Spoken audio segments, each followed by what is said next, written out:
Nature aquarium एक ऐसा technology है जिससे आप कुदरत का एक छोटा सा टुकड़ा आप अपने घर में ला सकते हो।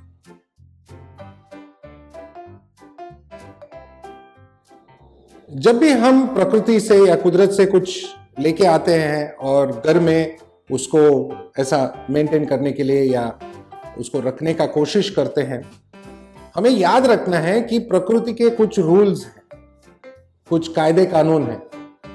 अगर वो फॉलो नहीं करेंगे तो सिस्टम ठीक से रहेगा नहीं एंड वो क्रैश हो जाएगा, वो इकोसिस्टम ठीक से डेवलप नहीं हो एंड हमें जो रिजल्ट चाहिए वो मिलेगा नहीं।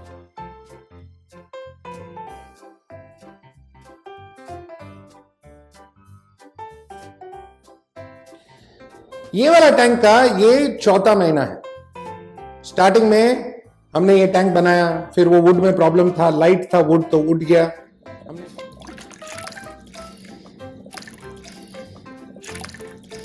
हमने फिर से बनाया, फिर हमने पहले मंथ में बिना CO2 का चलाया।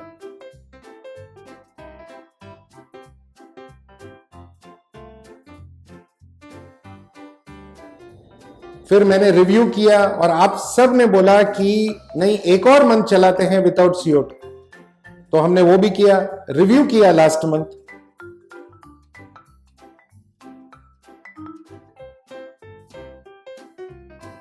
और तीसरे महीने में हमने विथ CO2 मतलब CO2 डाल के एक महीना हो गया और आज उसका रिव्यू है, तो मतलब ये चौथा महीना चल रहा है ये टैंक का।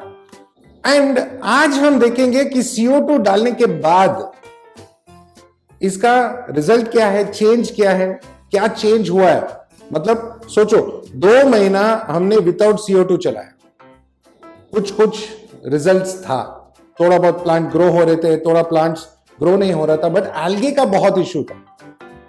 तो हमने अभी CO2 डाला है और 1 मंथ में क्या हुआ है वो आज देखेंगे। तो पहले फिर से याद दिला दूं आपको, हमने ये टैंक में डेनरली का सॉइल यूज किया था, यूरोपियन कंपनी है, very good quality.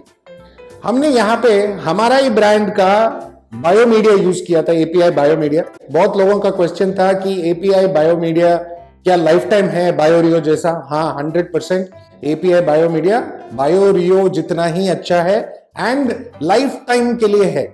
It's a one time purchase and API biomedia में बेनिफिट्स, उसके साथ नेट बैग वगैरह एडिशनल आता ही है, ठीक है। ऑल्सो यहाँ पे सॉइल के नीचे हमने हमारा API का ही स्पेशल सबस्ट्रेट यूज किया है। बहुत ही इंटरेस्टिंग प्रोडक्ट है एंड बहुत यूजफुल है। प्लस यहाँ पे बैक्टीरिया के तौर पे हमने API का वाटर केयर यूज किया है। ये बैक्टीरिया जाके हमारा स्पेशल सबस्ट्रेट में घर बनाएगा, कॉलोनाइज करेगा और हमारा टैंक को हेल्थी रखेगा, सुंदर रखेगा, पानी साफ रखेगा। और ये टैंक में APT कंप्लीट यूज कर रहे हैं, ऑल्टरनेटिव डेज, बिकॉज CO2 नहीं था, बट हमने लास्ट मंथ डिसाइड किया था CO2 डालने के बाद भी थोड़ा फर्टिलाइजर ऑल्टरनेटिव डेज ही करेंगे एंड ताकि वो टैंक थोड़ा सेटल हो, आराम से सेटल, ठीक है। और इसमें ADA का ही लाइट है, बिकॉज लॉकडाउन के वजह से जब हमने ये टैंक स्टार्ट किया था दूसरा ऑप्शन नहीं था, तो मैंने वही लाइट कंटिन्यू कर लिया। अभी हमने CO2 के लिए ये नियो करके कंपनी आता है, उनका CO2 डिफ्यूजर यूज किया है।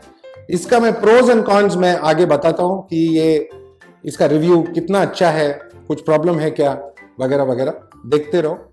इनिशियली हमने ये ओवास का फिल्टर डाला था एंड बिकॉज वो टेबल में रखना पड़ा एंड साइड में रखना है, तो मैंने उसको चेंज करके ADA का ES 150 फिल्टर डाला है। सेम इफेक्ट है, कोई डिफरेंस नहीं है, but only usability and like I said.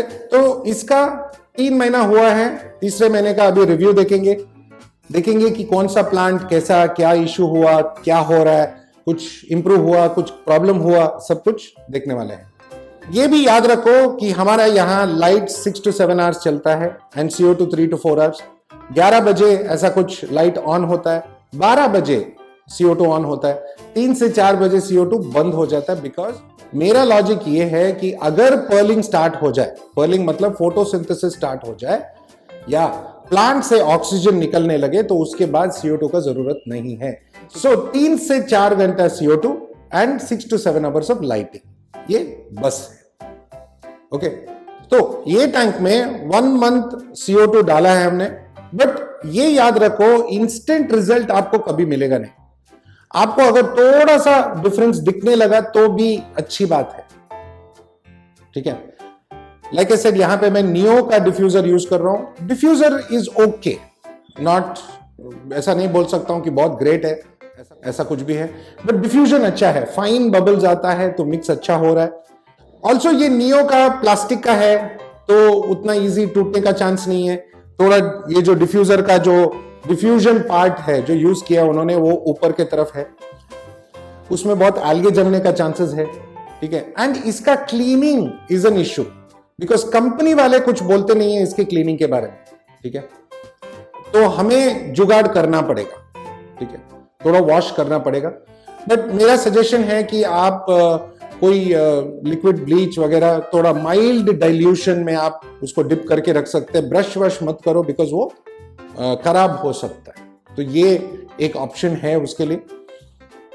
So that is one problem मेरे को वो नियो का डिफ्यूजर की वजह से, कि इसका क्लीनिंग प्रोसेस ठीक से समझाया नहीं गया है। दूसरा क्या है, वीकली वंस इसको क्लीन करना ही पड़ता है, बिकॉज वो जमता है, एल्गे या जो भी है जम जाता है, तो उसको क्लीन करना पड़ता है। एंड अगेन, जब क्लीनिंग प्रोसेस ठीक से समझाया नहीं गया है तो we are not sure, and मुझे वैसे ही जुगाड़ करना पसंद नहीं आता। नाउ वन मोर इशू, अगर ठीक से क्लीन ना हो तो डिफ्यूजन का प्रॉब्लम। एंड ऑल्सो मेरा फीलिंग है कि ये ज्यादा दिन चलेगा नहीं, एक 3-4 या प्रोबेबली 6 महीना चलेगा और बदलना पड़ेगा, इसका डिजाइन ही ऐसा है। बट कॉस्ट कम है तो शायद हर 6 महीने बदल सकते हैं शायद। I mean it's up to you, आपके ऊपर है, आपको जैसा ठीक लगे आप ऐसा कर सकते हैं। नाउ चलो प्लांट्स में क्या हो रहा है, एल्गे सिचुएशन क्या है, एंड नेक्स्ट मंथ में हमें क्या करना चाहिए, मेरा थॉट क्या है, मेरा सजेशन क्या है, वो देखते हैं एंड समझते हैं। ओके, तो ये हमारा टैंक है। चलो पहले प्लांट्स का देखते हैं। हेयर ग्रास का अच्छा ग्रोथ है, CO2 डालने के बाद अच्छा बुशी हो गया है। उससे पहले थोड़ा गैप्स था, उसके ऊपर जो मार्सिलिया है वो भी अच्छा पकड़ा है, वो विदाउट CO2 भी अच्छा पकड़ा था, अभी थोड़ा और बेटर है। यहाँ पे थोड़ा एल्गे है, एल्गे के बारे में बात करेंगे हम लोग। अभी यहाँ पे देखिए अल्टरनेंथ्रा रेनिकी थोड़ा कलर बेटर आया है और इंटरेस्टिंग लग रहा है, थोड़ा ग्रोथ भी अच्छा है।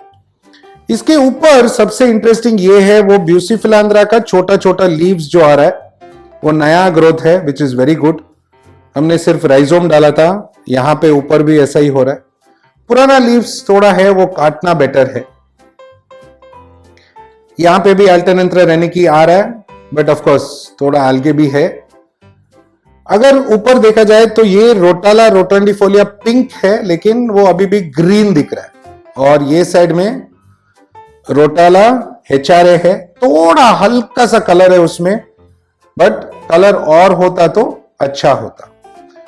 ऊपर वुड के ऊपर थोड़ा हमने रिकार्डिया मॉस डाला था, वो ठीक है, आ रहा है, नॉट अ प्रॉब्लम, वो कुछ खराब नहीं होता है। अभी चलो एल्गे के बारे में देखते हैं। तो वही 2 हेयर एल्गे है थोड़ा, बट लास्ट टाइम से बहुत कम, कुछ कुछ जगहों में है, थोड़ा ग्रास में, थोड़ा अल्टरनेंथ्रा में, वहां पे थोड़ा थोड़ा है, बट वो चला जाएगा। ब्लैक ब्रश एल्गे थोड़ा स्ट्रांग है, और बिकॉज ऑलरेडी बिल्डअप हो गया था, इसको थोड़ा एल्गे रिमूवर डालना पड़ेगा, नहीं तो वो जाएगा नहीं। एंड बहुत जल्दी मैं ये algae remover APT fix use करूंगा इसमें, एंड उसका ऑफकोर्स आप वीडियो देखने वाले हो। और भी इंपॉर्टेंट क्या है, चलो थोड़ा देखते हैं। यहां पे अगर हम साइड में देखेंगे तो पता चलता है कि प्लांट्स अच्छा ग्रो हुआ है, मतलब सॉइल का क्वालिटी अच्छा है, एंड नीचे की तरफ डार्क नहीं हुआ है, प्रॉब्लम नहीं हुआ है। सॉइल भी अच्छा दिख रहा है, प्रॉब्लम कुछ नहीं। और ये हमने API का पावर सैंड यूज किया था, ये भी अच्छा है, you know, there is good circulation यहाँ पे। यूजुअली अगर प्रॉब्लम है तो ब्लू ग्रीन एल्गे आ सकता है। दूसरा साइड भी देखते हैं।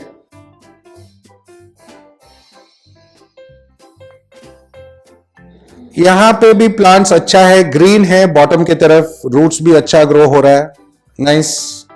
मतलब soil is good quality soil. ये मैं इसलिए दिखा रहा हूं आपको बिकॉज मैं दिखाना चाहता हूं कि पानी कितना साफ है। मतलब कोई ये नहीं है, डस्ट नहीं है या गंदगी नहीं है। यूजुअली लिली पाइप उठाने से कुछ ना कुछ उठ जाता है, डस्ट उठता है, बट पानी अच्छा खासा साफ है। And this is probably because of the biomedia. जो यहां पे एपीआई का बायोमीडिया यूज कर रहे हैं, इसमें आपको नजर आता है कि कितना क्लीन है पानी, मतलब बैक्टीरिया कॉलोनाइजेशन अच्छा है। यहां पे मैंने बोला था कि हमने फिश डाला था, लाबुका दादी बुजोरी, इंडियन फिश है, छोटा सा फिश है, बट इसमें थोड़ा और फिश चाहिए, तो शायद एक 10-12 एम्बर टेट्रा और ऐड करेंगे। छोटा फिश है बिकॉज थोड़ा मेरे को नाइट्रेट बढ़ाना है टैंक में। फिश लोड या बायो लोड इंक्रीज करेंगे तो थोड़ा बेटर होगा हमारा टैंक के लिए और प्लांट ग्रोथ के लिए भी। इसमें ऑल्सो हम लोग फर्टिलाइजर को आई थिंक डेली 1 डोज करना बेटर है, ऑल्टरनेटिव डे छोड़ के, बिकॉज थोड़ा कलर चाहिए।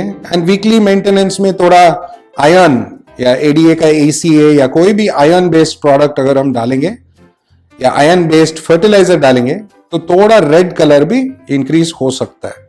बट ओवरऑल टैंक हेल्थ अच्छा है, अच्छा हो रहा है, ग्रोथ अच्छा हो रहा है, फिश भी अच्छे हैं, नो इश्यू। सो देखा जाएगा, देयर इज नो प्रॉब्लम। तो जैसे आपने देखा इसमें अभी भी थोड़ा थोड़ा एल्गे है, बट पहले से कम। ओके, हेयर एल्गे भी थोड़ा है, ब्लैक ब्रश एल्गे भी थोड़ा है, लेकिन वो धीरे धीरे जाएगा।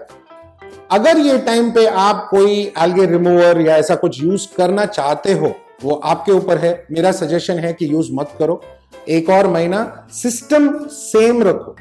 थोड़ा फर्टिलाइजर बढ़ा सकते हैं, थोड़ा और फिश ऐड कर सकते हैं ताकि थोड़ा नाइट्रेट बढ़े एंड फर्टिलाइजर की वजह से भी थोड़ा न्यूट्रिशन ज्यादा मिले।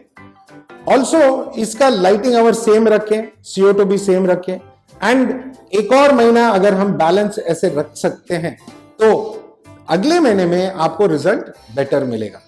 थोड़ा स्लो रिजल्ट हो सकता है बट श्योर शॉर्ट रिजल्ट होगा। ओके, इट्स इंपॉर्टेंट कि जल्दी ना करें, बी पेशेंट। पेशेंट से ज्यादातर नेचर एक्वेरियम्स ठीक हो जाते हैं एंड हमारे जो माइंड में है उसके हिसाब से निकल के सुंदर, बहुत सुंदर आ जाते हैं। तो एज ऑलवेज मैं आशा करता हूं कि आपने ये भी वीडियो एंजॉय किया, मजा लिया, आपको इंटरेस्टिंग लगा। एंड ये अच्छा सा जर्नी है, एक बिगिनर का जर्नी हमने स्टार्ट किया था कि स्टार्टिंग कैसे सेटअप करें, फिर क्या होता है, फिर क्या होता है, फिर क्या होता है, और हम 4थे महीने में हैं। अगर होता है तो एक और रिव्यू करूंगा, जब ये एल्गे वगैरह निकल जाए तो वो रिव्यू भी कर दूंगा मैं। एंड आप देख सकते हो कि एक कंप्लीट एक्वास्केप का एक जर्नी क्या हो सकता है एक बिगिनर के नजरिए से। ओके, एंड हमेशा की तरह मेरे तरफ से, कैमरा वुमन पूजा मैडम की तरफ से, मेरे पूरे टीम की तरफ से आप सबको थैंक यू, नमस्ते, खुदाफिज, शबा खैर एंड सत श्री अकाल। बहुत सारे इंटरेस्टिंग वीडियोस आ रहे हैं। आपने ऑलरेडी देखा है कि हम ऑलमोस्ट एवरी डे एक वीडियो डाल रहे हैं एंड ये कंटिन्यू होने वाला है। ठीक है, बहुत इंटरेस्टिंग टॉपिक्स है, बने रहो, जुड़े रहो, मजा लेते रहो और मैं वीडियो बनाता रहूंगा। ठीक है, बाय।